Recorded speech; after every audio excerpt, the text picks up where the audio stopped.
여야가 박병석 국회의장의 검수완박 중재안을 4월 국회에서 처리하기로 합의했지만 일각에서는 여전히 비판의 목소리가 나오고 있는 상황입니다. 한편 여야의 6월 지방선거 대진표는 조금씩 윤곽을 드러내고 있는데요. 두 분과 함께 정치권 소식 짚어보겠습니다. 박창환 장안대 교수, 차재원 부산가톨릭대 전 특임 교수 자리해 주셨습니다. 네, 두 분 어서 오십시오. 예, 안녕하세요. 네, 먼저 지방선거 상황부터 좀 짚어보겠습니다. 국민의힘 대구시장 후보 대권 주자였던 오선 홍준표 의원이 결국 선출됐습니다. 여기에 뭐 윤심도 박심도 작용하지 않았다 이렇게 보면 되는 겁니까? 네, 일단 김재원 전 최고위원이나 또는 네. 유영하 변호사가 단일화에 실패하면서 사실 싱겁게 승부가 갈려버렸어요. 워낙 그 홍준표 후보의 이 개인 경쟁력이 압도적이었던 그런 네. 정선이었는데 윤심과 박심이 뭔가 작용하려고 해도 이 비빌 구석이 있어야 되는데요. 김재원 의원도 그렇고 유영하 변호사도 그렇고 이 대구의 정치적 기반이 거의 없습니다. 김재원 의원 같은 경우에 국회의원을 대구에서 하지 않았거든요. 경북 지역에서 했고, 그리고 지난번에 대구 지역에 출마하려다가 실패했었죠. 거기다가 이번에는 공천 룰 문제로 또 물의를 일으켰습니다. 뭐 유영하 변호사는 박근혜 전 대통령의 박심이라고 하는 걸 얻고 나왔지만 박근혜 전 대통령에 대한 동정심과 그것이 곧 유영하 변호사의 정치적 경쟁력으로 이어지기에는 너무나 시간도 짧고 보여준 게 없지 않았느냐. 특히 TV 토론에서 대구의 그 위치마저도 지역마저도 제대로 설명하지 못하는 이런 것들이 결국은 동정심이 지지표로 연결되는데 한계점을 노출했다. 이렇게 봐야 될 것 같습니다. 예, 어떻게 보십니까?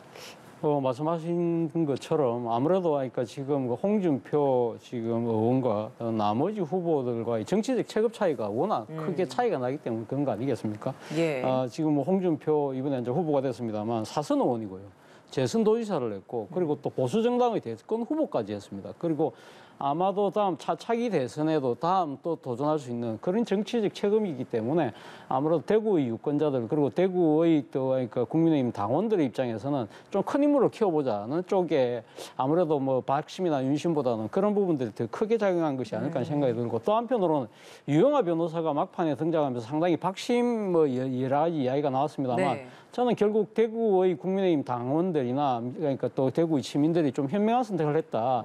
박근혜 전 대통령에 대해서 인간적인 동정심을 가진 수는 있지만 그 탄핵당한 전직 대통령이 정치 현장에 전면에 나서는 부분에 대해서는 분명한 거부감임을 이번 경선을 통해서 표한 것이 아닐까라는 해석을 해봤습니다. 박근혜 전 대통령 향후 정치적 영향력을 좀 가늠해 볼 수 있는 가늠자다라는 이야기도 있었잖아요. 그렇죠. 예. 그러면 앞으로 박 전 대통령의 정치적 영향력은 여기서 좀 그칠 것이다 이렇게 볼 수도 있는 영역입니까? 박근혜 전 대통령이 지난번 사저로 돌아가면서 자신이 못다한 꿈을 자신의 그 후배 정치인들이 이루어지길 바란다는 이야기를 했잖아요. 그렇다고 한다면 앞으로 어떤 식으로든 정치적인 여러 가지 액션을 할 가능성이 높지 않을까 하는 생각이 들고요. 당장 이번에 지금 홍준표 의원이 후보가 됨으로써 지금 홍준표 의원이 지금 이 대구 수성 어린가에 지금 지역구를 두고 있는데 그게 예. 지금 보궐선거가 지금 생길 수밖에 없잖아요. 그렇다고 네네. 한다면 여기에 아마 김재원 전 최고위원과 아마 유영하 변호사가 다 같이 또 아마 출사표를 던질 것 같은데 이 과정에서는 아마 박심이 좀 상당히 역할을 할 가능성도 있다. 아마 본인이 이번 그러니까 대구시장 경선에서는 상당히 제한적인 아마 영향력을 행사했다고 한다면 자신의 측근이라고 하는 유영하 변호사를 진짜 후원을 하겠다는 마음이 있다고 한다면 아무튼 무슨 보선을 통해서라도 보선 후보에 아마 자신의 측근을 나름대로 돕는 그런 역할을 할 가능성이 높다. 그 과정에서 아마 그 영향력이 다시 한 번 더 검증이 되는 계기가 될 것 같습니다. 그러니까 아직 이번 이 경선 결과로 인해 박 전 대통령의 정치적 향후 행보에 대해서 저희가 진단하기엔 좀 이르다. 그렇죠. 앞으로 보궐선거까지 좀 더 지켜봐야 한다. 이런 말씀이신 봅니다. 것 같습니다. 알겠습니다. 강원지사도 국민의힘 재선 김진태 전 의원 확정이 됐고요. 그리고 민주당에서는 이광재 의원 전략 공천된 상황입니다. 뭐 네. 김진태 전 의원 같은 경우에도 경선 과정에서 나름의 좀 구사일생을 한 상황이고 이광재 의원 같은 경우에는 12년 만에 다시 이렇게 강원지사에 출마하는 만큼 나름의 좀 어깨도 좀 무거운 이런 상황이지 않겠습니까? 네. 이 지역 어떻게 좀 전망을 하시는지 궁금합니다. 네. 뭐 민주당의 이광재 후보로서는 굉장히 힘든 구도로 선거를 시작하게 됐습니다.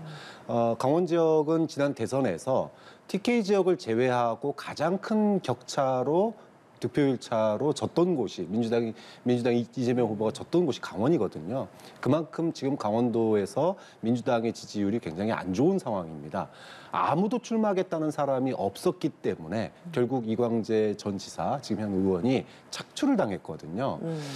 사실 본인의 선거구에서도 지난 대선 때 큰 표차로 이재명 후보가 밀렸던 곳이기 때문에 굉장히 어려운 선거다. 이 부분을 이광재 후보의 어떤 개인기, 이 개인기로 얼마만큼 돌파할 수 있을 것인가. 이게 굉장히 관전 포인트고요. 또 하나는 구도인데 네. 사실 김진태 후보 같은 경우에는 뭐 5.18 발언이라든지 이렇기 때문에 굉장히 친박 이미지 또는 강경 보수 이미지가 굉장히 세거든요.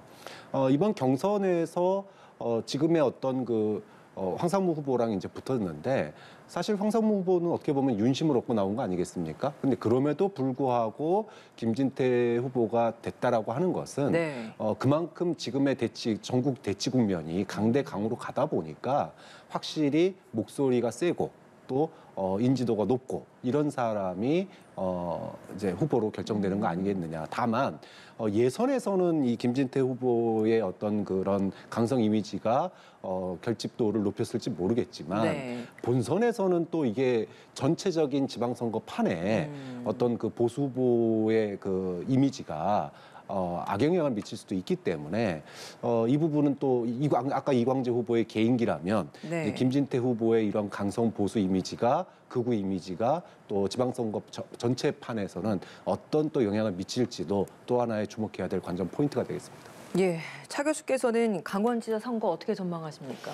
사실 어떻게 보면 이 두 분의 후보가 상당히 진짜 정반대되는 삶을 살아왔거든요. 한 명은 대표적인 운동권 출신이고 네. 또 한 명은 공안검사 출신이지 않습니까?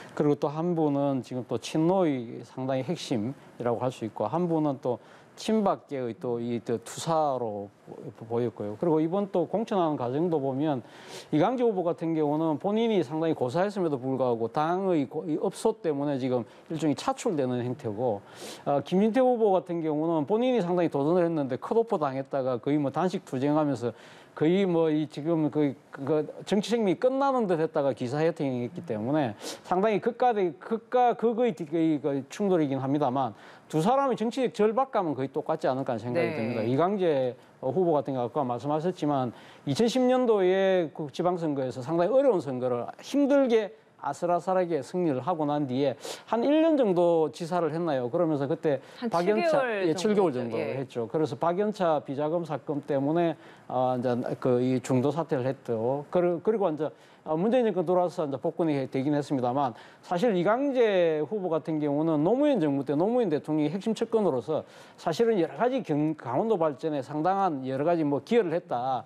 그런 조금 상당히 이광재의 힘에 대한 아마 지금 강원도의 도민들의 기대가 좀 있을 것 같습니다. 그래서 아까 말씀하신 것처럼 이광재 후보 같은 경우는 상당히 여러 가지 구도가 불리함에도 과거의 그러한 자신의 뭐랄까요, 이 강원도에 대한 여러 가지 업적들 이런 부분을 중심으로 해서 그리고 또 선거를 또 상당히 잘하는 그런 또 아주 또 뭐랄까 전략가예요. 그렇기 네. 때문에 그러한 부분들을 과연 얼마만큼 잘할 수 있을 것인가의 부분이고 김진태 후보 같은 경우는 아무래도 구도 자체가 일단 좋잖아요. 지금 앞서 말씀하신 것처럼 지난 대선 과정에서도 사실 지금 여러 가지 좋은 국면이 펼쳐져 있고 그리고 상당히 강원도 같은 경우가 전통적으로 또 보수 텃밭이라는 이야기도 있기 때문에 그렇긴 합니다만 본인의 개인적인 이미지 자체가 이번에 당내에서도 컷오프 될 정도였기 때문에 본인의 흥결을 정치적인 어느 한쪽의 편향된 이미지를 어떻게 극복하느냐 네. 이것의 싸움이 아닐까 하는 생각이 듭니다. 알겠습니다.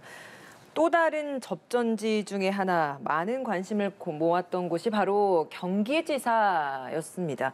국민의힘의 경선에서도 굉장히 박빙의 승부가 예상되지 않을까라고 했는데 김은혜 초선 의원이 유승민 의원을 현역 의원, 프리미엄 이런 것들이 좀 감점이 되고 나서도 승산을 했습니다. 굉장히.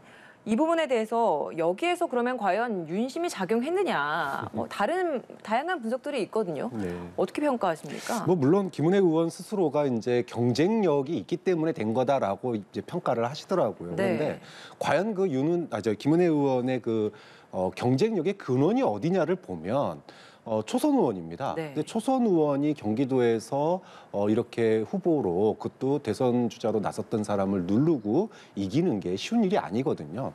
결국 그 근원은 윤석열 당선이다라고밖에 볼 수 없습니다. 절반 정도는 본인의 노력이라고 또 봐요. 대장동 저격수 이 대선 과정에서 본인이 50% 정도는 그 경쟁력의 지분을 갖고 있지만 만약에 그 인수위 한 달 동안의 인수위의 얼굴로 활동하지 않았다면 지금처럼 높은 어떤 당심의 득표율로 네. 후보로까지 나설 수 있었겠느냐. 사실 이번에 5대5, 그러니까 당심에서는 김은혜 후보가 앞섰고 민심에서는 이제 유승민 후보가 앞섰지 않습니까? 네. 이렇게 놓고 본다면 인수위에서의 한 달의 그 대변인을 하지 않았다라면은 아마도 쉽게 이렇게 이기기 어려웠지 않았을까. 그렇게 놓고 본다면 결과론적으로 해석이겠지만 결국은 윤석열 당선인의 그런 그 힘, 이게 없었다면 김문혜 후보가 경기도지사 되기는 쉽지 않았을 거다라고 봐야 되겠죠. 이 부분에 대한 궁금증이 있습니다. 여론조사에서 앞서 지금 박 교수님께서 말씀하셨던 것처럼 유승민 전 의원이 압도적으로 앞섰다, 이런 분석들도 많이 나오더라고요. 아직 네. 정확한 수치가 공개되지는 네. 않습니다만 그렇다 보니까 본선에서 김은혜 의원이 경쟁력을 가지려면 유 전 의원이 조금은 좀 힘을 보태줘야 한다, 이런 이야기들도 많이 있었는데 경선 끝나고 나서 유승민 전 의원이 밝힌 입장들을 좀 보면 같이 좀 힘을 보태기에는 좀 어렵지 않을까라는 부분이 있습니다. 본선 경쟁력, 김은혜 후보가 어떻게 끌어올릴 수 있을 거라고 보십니까? 저는 김은혜 후보하고 지금 유승민 후보하고가 이렇게 지금 당신과 민심이 엇갈리긴 했습니다만 사실은 지금 이 경선이 끝나고 난 뒤에 유승민 후보가 승복은 하면서도 상당히 빼있는 말을 했잖아요. 네. 그러니까 지금 공정도 상식도 아닌 경선이었다.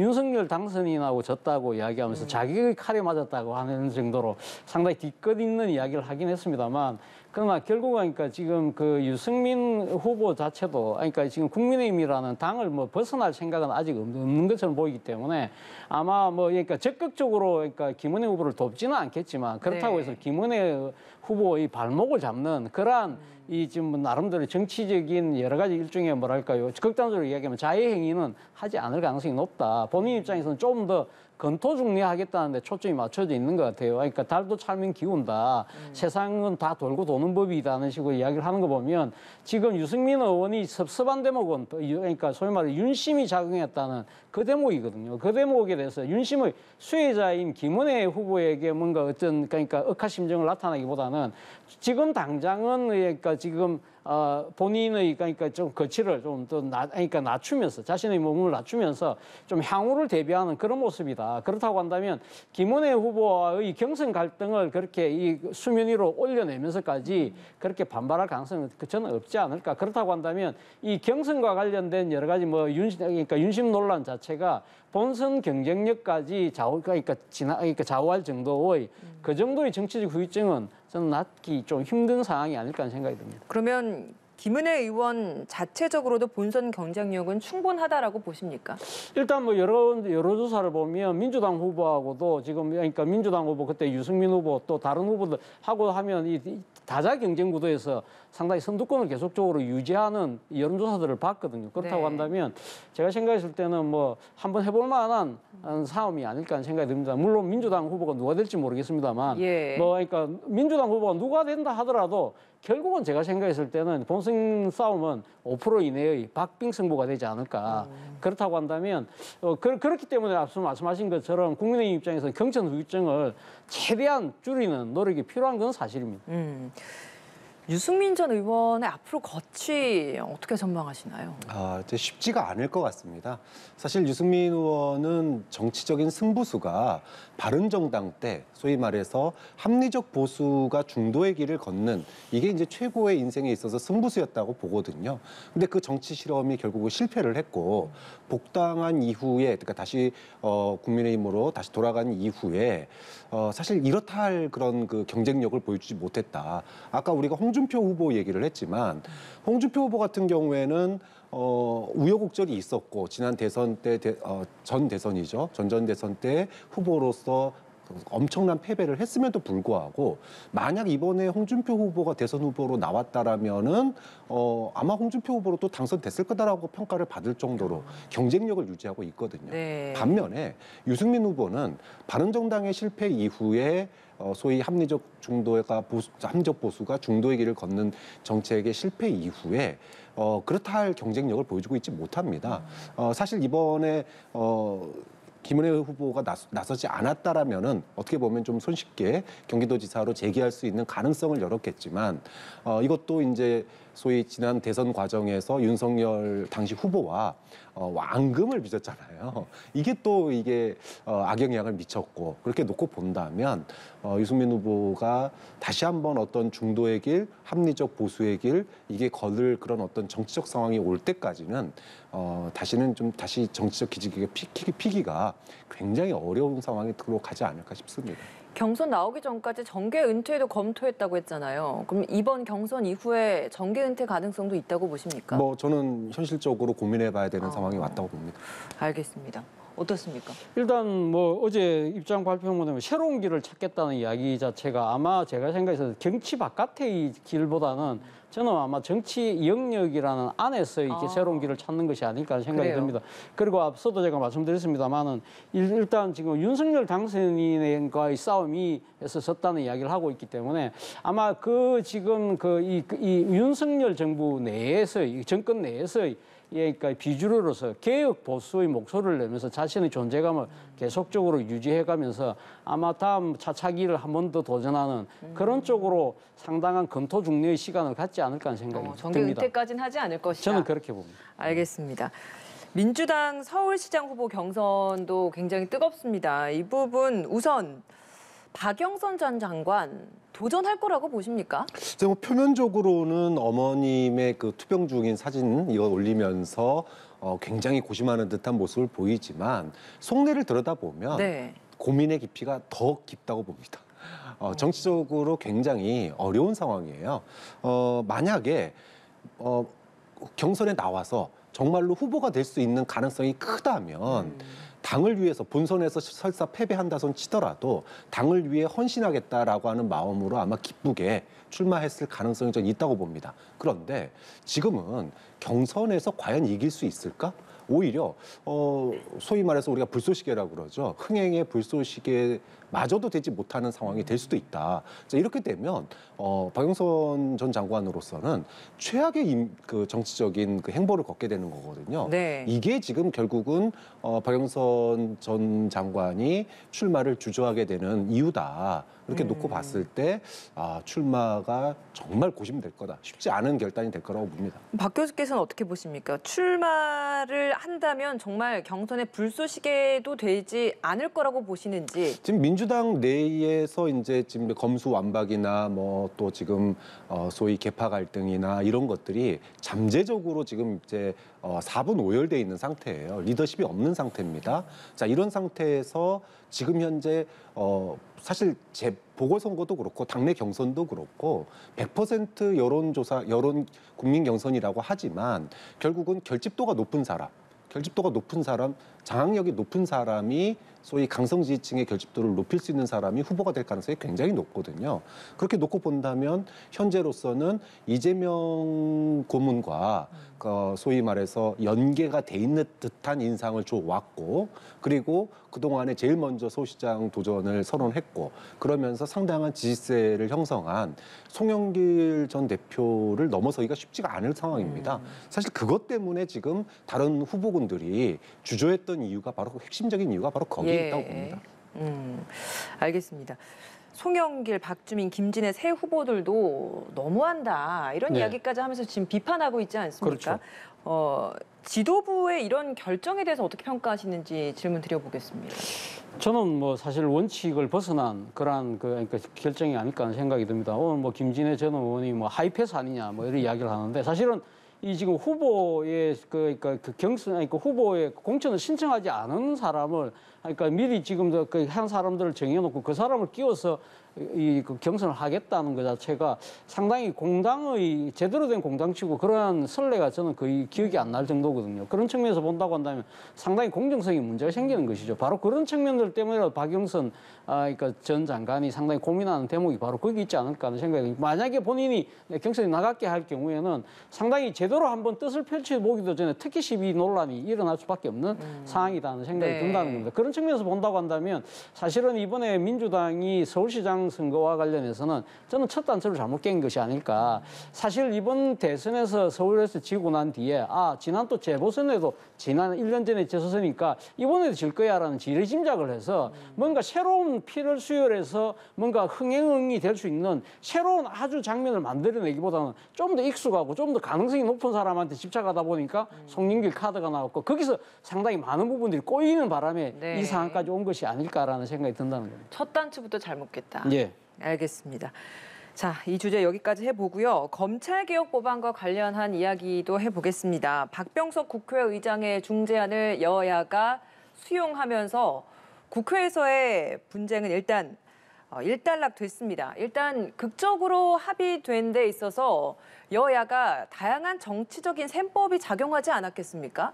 어떤 요인이 가장 크게 작용했다고 보십니까? 뭐 명분과 실리를 각각 나눴다고 봅니다. 네. 민주당으로서는 사실 안 좋은 여론에도 불구하고 정면 돌파를 했으나 그 소위 꼼수 탈당 이게 가장 결정적으로 자충수가 됐다. 결국은 여론의 이 비판, 그다음에 중도층, 심지어 지지층 내 그동안의 당론이란 이름 하에 소위 수면 아래에서 있던 불만들이 이 꼼수 탈당으로 인해서 터져나오기 시작을 했습니다. 여기서 만약에 자칫하다가는 당이 정말 감당 못할 수준의 상황까지 갈 수도 있는 상황이었습니다. 자, 그런 상황에서 중재안이 나왔기 때문에 그 중재안의 내용이 다소 미흡하더라도 결국은 갈 수밖에 없는 그런 상황이 됐고 거기서 강경파 일부가 흔들리면서 결국은 중재안을 수용하는 상황으로 갔기 때문에 일단 검수완박을 시간은 좀 유예가 됐지만 6개의 수사권 중에 2개만 유예했고 또 시간적으로도 결국은 1년이나 1년 반 정도 지나면 결과론적으로는 검수완박이 되는 거니까 최소한 명분은 지켰다. 이렇게 볼 수 있는 거고요. 그러니까 휴유증을 최소화하면서 명분을 지킨 거라고 평가할 수 있는 거고 국민의힘 같은 경우에는 사실 여소야대에서 할 수 있는 게 없습니다. 보셨겠지만 이번에. 그런데 어쨌든 1년 반이라고 하는 시간을 벌었잖아요. 그리고 2개의 수사권을 지켜냈다라고 하는 또 그런 부분도 시간을 벌었기 때문에 이 시간 동안에 소위 지금 이제 한동훈 후보자가 법무부 장관이 됐는데 소위 한국형 FBI 이거를 갖다가 어디다가 둘 거냐라고 했을 때 만약에 법무부에 묶어둘 수 있다면 그리고 여러 가지 견제 장치를 넣을 수 있다면 나름 여소야대에서 우리는 여소야대를 갖다가 어떻게든 전국을 돌파해 가야 되는 거잖아요. 네. 함께 국정을 운영할 수밖에 없는데 처음부터 정면 충돌해서 또다시 소위 말하면 국정의 동력이 굉장히 어려워질 수 있는 그런 측면이 있었기 때문에 뭐 그런 측면에서 본다면 시간을 벌었다라고 하는 실리적인 측면이 있는 거죠. 이런 것들이 맞아 떨어졌기 때문에 그 타이밍이 박병석 국회의장이 아주 제대로 타이밍을 잘 보지 않았나 이렇게 평가를 하고 싶습니다. 권성동 원내대표는 최대 독소 조항인 보안 수사권 폐지는 막았다. 네. 이렇게 이야기를 하고 있거든요. 하지만 국민의힘 내에서도 비판은 나오고 있고 네. 검찰 역시도 사표를 다 줄사표 던지면서 지금 반발하고 있는 상황이거든요. 뭐 검찰의 상황 자체는 뭐 검찰이 사실상 그 공중분해되는 상황이기 때문에 검찰의 반발은 충분히 예상할 수 있습니다만 국민의힘의 어제 선택 같은 경우는 뭐 저는 뭐 절묘한 한 수를 한 것이 아닐까라는 생각이 듭니다. 사실 앞서 말씀하신 것처럼 국민의힘 입장에서는요, 이 지금 그 검찰 개혁이라는 그 큰 원칙에 그러니까 반대할 수는 없는 거거든요. 검찰 신뢰가 워낙 바닥에 떨어져 있기 때문에 어떤 식으로든 뭔가 검찰의 개혁이 필요하다. 그러나 단 검찰 수사권을 완전히 박탈하기보다는 보안 수사권을 둠으로써 2차 수사권은 오히려 강화되는 것이 아니냐는 명분을 분명히 확보한 것이 있는 것이고요. 또 하나 말씀하셨지만 지금 그러니까 지금 검찰의 수사권을 박탈하고 난 뒤에 대한수사기구로서 지금 논의되고 있는 중수청을 과연 어디다 둘 것이냐. 그리고 또 그거는 임명은 누가 할 것이냐. 이런 부분들이 어차피 다음 윤석열 정부에서 논의가 될 수밖에 없는 상황이라는 것이죠. 네. 물론 국회 의석수는 상당히 그러니까 지금 국민의힘이 불리하긴 합니다만 민주당이 마음대로 할 수 없어요. 만약에 민주당이 마음대로 민주당이 뜻대로 만약에 통과시킬 경우에는 윤석열 대통령이 또 거부권을 행사하면 되기 때문에 그런 측면도 있고요. 또 하나는 민감한 수사들 있잖아요. 민감한 수사들 같은 경우는 설사 검찰이 하지 못한다 하더라도 상설특검이 그대로 살아 있거든요. 상설특검은 이 지금 한동훈 법무부 장관이 만약에 지금 그러니까 임명이 될 경우에는 그 대통령의 뜻에 맞춰서 그런 부분들도 국민의힘 입장에서는 쉽게 할 수 있는 부분도 상당히 이게 나름대로의 뭐랄까요 좀 안전판으로 지금 삼을 수 있는 상황이기 때문에 국민의힘 입장에서는 그래서 어제 그 권성동 원내대표도 최악이 아닌 차악을 선택했다고 할 알겠습니다. 정도로 뭐 상당히 좀 안 좋은 선택이라고 하면서도 만족하는 이유가 바로 거기에 있는 것이 아닐까 생각이 듭니다. 사실 윤석열 당선인은 검찰의 권한을 강화하겠다라고 후보 시절에 강조해 오지 않았습니까? 지금 이렇게 된 상황에서 윤 당선인의 어떤 관련한 입장 표명이 있을 거라고 보시는지 혹은 있어야 한다고 보시는지요? 저는 있어서는 안 된다고 봅니다. 그게 제왕적 대통령제예요. 예. 그러니까 삼권 분립은 왜 필요합니까? 바로 입법부에서 만든 거를 행정부가 최대한 효율적으로 운영을 하는 겁니다. 자, 입법부에서 검찰 수사권을 조정을 했습니다. 그러면 행정부에서 거기에 대해서 거부권을 행사하는 것까지는 뭐 대통령의 권한이기 때문에 얼마든지 할 수 있습니다. 하지만 여야 합의로 됐다면 최대한 존중, 여야 합의로 된 거를 거부권으로 할 경우에는 그거야말로 과거의 제왕적 대통령제의 그런 그 선을 다시 그 길을 걷는 거다. 알겠습니다. 오히려 그 검찰 수사권이 조정되고 난 이후에 어떻게 하면 부패를 줄일 수 있는 수사권 보완이 이루어지고 또 검찰의 그런 그 수사 능력이 새로 생길 기구로 얼마나 잘 이동될지 이런 부분들을 고민을 하는 게 저는 더 오히려 맞다고 봅니다. 네, 박창환 장한대 교수, 차재원 부산 가톨릭대 특임 교수와 함께했습니다. 오늘 말씀 고맙습니다.